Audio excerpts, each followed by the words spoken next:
से पोसलाई हमार दुलारी बेटी फूलवा के जो खलाई मम्मी के पोसलाई। अरे माई से हो बेटी चलेली ससुरवा त पापा के लोरा ढारे।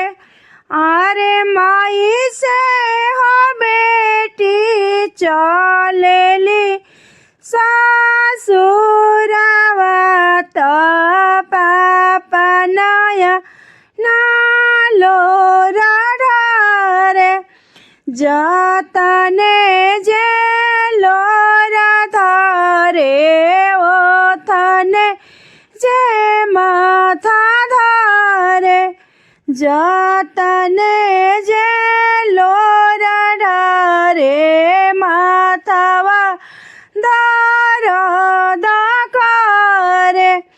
अरे माई सासुरु ना बुझेले दरदिया त कारवा बढ़वले आवा डोलिया चढ़वले आवा। अरे माई भासुरु ना बुझेले दरदिया त कारवा चढ़वले आवा डोलिया लागवले आवा।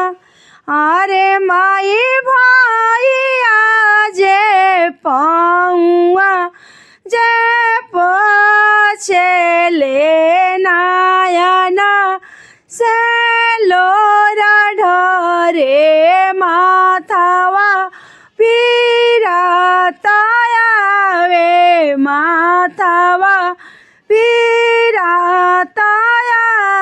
अरे माई का देवरुता हुआनी राधइया त दर्द ना बुझेले कारवा बढ़वले आवा डोलिया साटवले आवा। अरे माई कारवा बैठल बेटी रोवेली पारदा से झाँकी रोवा पारदा से झुकी रोवा।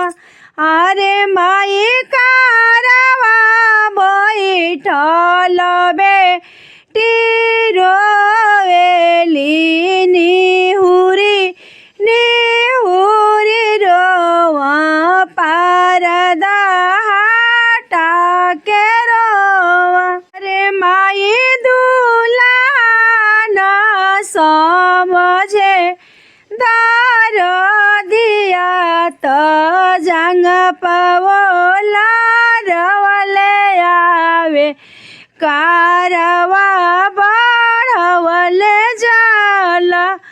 अरे माई दुल्हा बुझेला दरदिया त कारवा बढ़वले जाला कारवा चलवले जाला।